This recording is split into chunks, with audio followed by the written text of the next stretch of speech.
หักว่าบ่ให้ปะตีนคือเก่าแล้วแหละมีแต่ต้องใส่เด้เวลาเข้าป่าเข้าหยังหรือว่า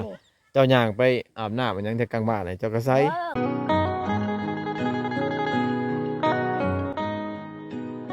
สบายดีพี่น้องสบายดี FC มื้อนี้บ่สมบูรณ์ก็นำเอาเครื่องช่วยเหลือเล็กๆน้อยๆพี่น้องมาช่วยเหลือแม่เฒ่าที่ว่าบ่สมบูรณ์เด่นนัดกะลาบุญนั่นนะพี่น้องแต่ว่าบ่ได้เข้ามาเลยประมาณ7-8 วันแล้วบ่จักพี่น้องเพราะว่าค่าเวียกเนี่ยพี่น้องมื้อนี้ก็มีโอกาสดีก็เลยเอาเครื่องนะมาช่วยเพิ่นสำหรับเครื่องช่วยเหลือนี่ก็บ่มีหยังพี่น้องเป็นหมี่กับแป้งนัวเกลือที่ว่าเราต้องการนี่แหละพี่น้องเป็นเครื่องเล็กๆน้อยๆแต่ว่าก็พอได้แบ่งเบาภาระของเพิ่นพี่น้องก็พอได้ประทังแบบว่าชีวิตของเรานะพี่น้องให้แม่เฒ่าไปซะล่ะอยู่บ่นี่ๆๆเอาเครื่องมาช่วยเหลือนี่นี่เออเด้อขอบคุณนะเอานัดเจ้าบุญเอาไว้บ่ได้มานี่บ่ที่หันอันนี้ยังหยังก็บอยเด้อเด้อบอยอันนี้มีนี่ตัวนี้อันนี้ตัวนี้มีกลัวมีกลัวนี่แม่เฒ่าเคยกินอยู่บ่ลาบ่เคยอันเดี๋ยวบ่เคยกินเคยอยู่ติ ลูกกินเจ้อันจะลวกน้ำก่อนเด้อ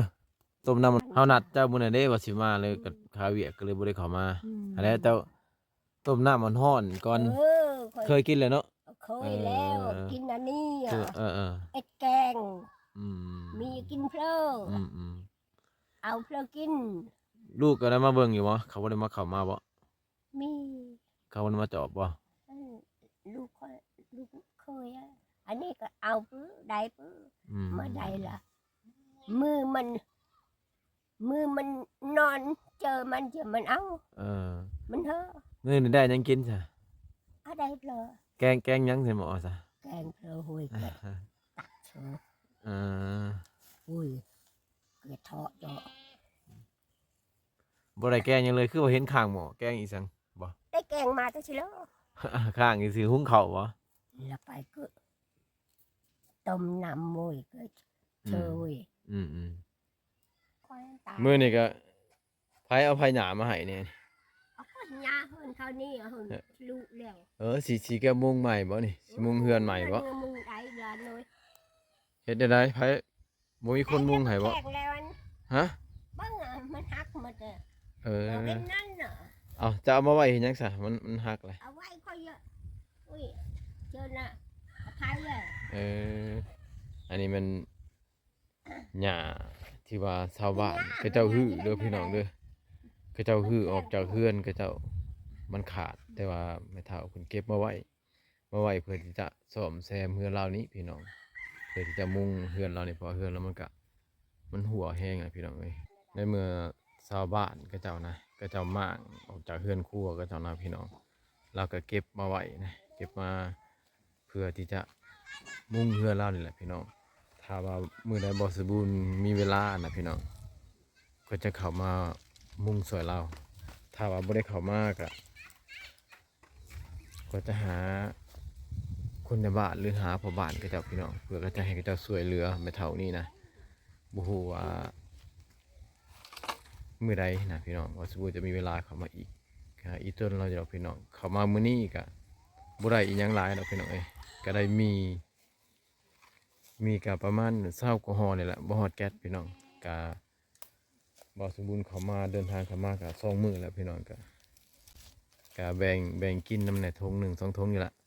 เหลือจังหันก็ซื้อเกลือซื้อแป้งนัวให้เราพี่น้องอันนี้ก็เป็นทุนเป็นฮ้อนของบ่สมบูรณ์เองแหละพี่น้องที่ว่าอีต้นเพิ่นพี่น้องเห็นเราอยู่แบบลำบากคนเฒ่าอยู่ผู้เดียวถือว่าเฮาได้แบ่งเบาได้ช่วยเหลือบ่น้อยบ่หลายก็ยาพี่น้องน้อยนึงก็ยาแต่ว่าบางเทื่อนะอนาคตเฮาในข้างหน้าเฮาก็บ่ฮู้กันพี่น้องว่าสิดีหรือบ่ดีนะบางเทื่ออาจสิลำบากกว่าเราก็เป็นไปได้เนาะพี่น้องเมื่อเฮายังมีเหือมีแรงตอนนี้เฮาก็ช่วยเหลือเพื่อนมนุษย์ด้วยกันพี่น้องเพื่อแบ่งเบาความทุกข์ยากความทุกข์โศกของเขาเจ้านะมื้อนี้ แม่เฒ่าก็มีหลานมาดินนำได้พี่น้องหลานเรา2คน3คนนี่แหละอยู่บ้านอื่นพุ่นดอกมื้อนี้เราก็ลูกหลานมาดินนำก็ถือว่าบ่เหงานะถือว่าเราอยู่คนเดียวบางเทื่อแต่ละมื้อน่ะก็อยู่คนเดียวก็เราก็เหงาอยู่พี่น้องสิเข้ามาหาเจ้าตั้งแต่ เขาละอึดละเนาะ 7-8มื้อพุ่นน่ะบ่ได้เข้ามาคาเวียกนี่เจ้าสิท่าแล้วเนาะเฮาแต่เนาะอย่าจะคิดว่าเฮาตัวติว่าสิเอามาให้แล้วบ่ได้เข้ามา ตัว เฮาคาเวียกแหน่เฮาบ่ได้เข้ามา จะอยู่ชุด เวลาเจ้าย่างเจ้าก็บ่ได้ใส่เกิบเลยบ่ โอ้ยคนเยอะ บ่มีเกิบบ่ บ่ค่อยบ่ มี ได้แล้วคนเยอะ หรือว่ามีอยู่บ่เกิบ ไม่ได้เกือบมาคนได้ค่อยเฮยล้านค่อย เจ้าบ่มักใส่เนาะ บ่ ตั้งบ่มักเคยเห็นบ่ อ่ะเคยจะกี่แต่ก่อนนี่คนเยอะหนึ่ง เออ ยันลมอ่ะ โอ้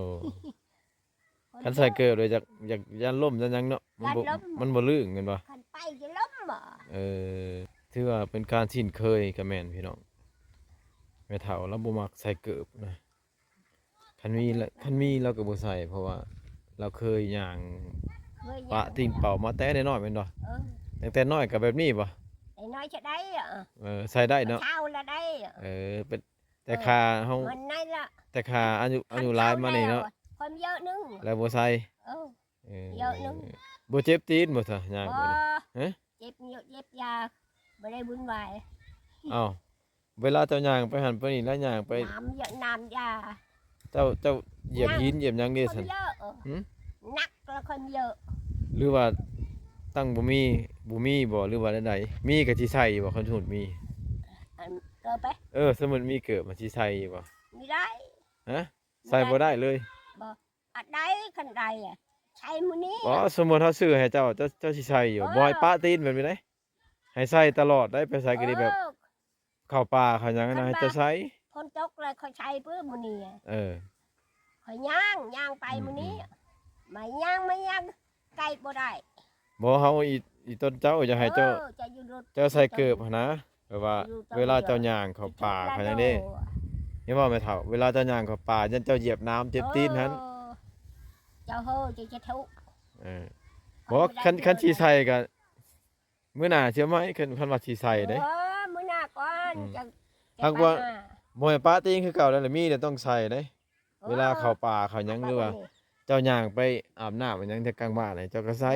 ใช่ ย่านเหยียบแก้วเหยียบหยังเด้เจ็บบัดยากอีก เอาเพลิน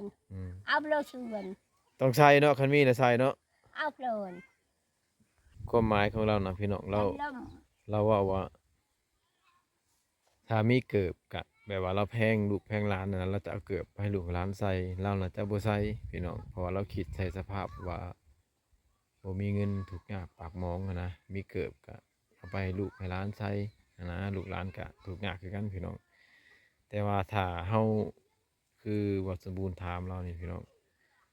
ถ้าเฮาซื้อมาให้เราเฮาบังคับแบบว่าให้เราใส่นะพี่น้องไปใส่ก็ให้เราใส่แล้วก็บ่ให้เราปะนะหรือว่าบวกเราก็ได้เราอาจสิใส่แล้วพี่น้องไอ้เกิดนี่นะเพราะอีต้นเรามื้อนั้นเจ้าสิมุงเฮือนนี่เอาต้นนี้บ่มุง บ่ได้มุงบ่ เขาป้า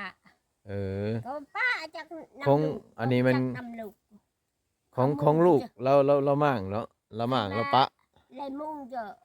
ทุกอะไรหน่อย เออ มันว่าอย่ามุ่งมัน เ เพื่อจากน้ำมันกินเหล้าตลอดเลยเอ็น เออ มันมุ่งละ บ่มีคนมุงให้เนาะแสดงว่า แม่ลูก แต่ว่าเฮือนเจ้านี่แสดงว่าบ่มีคนมุงให้นี่เนาะไอ้เฒ่าเนาะ มุ่งเหรอ ลำบากดีพี่น้องเอ้ย นี่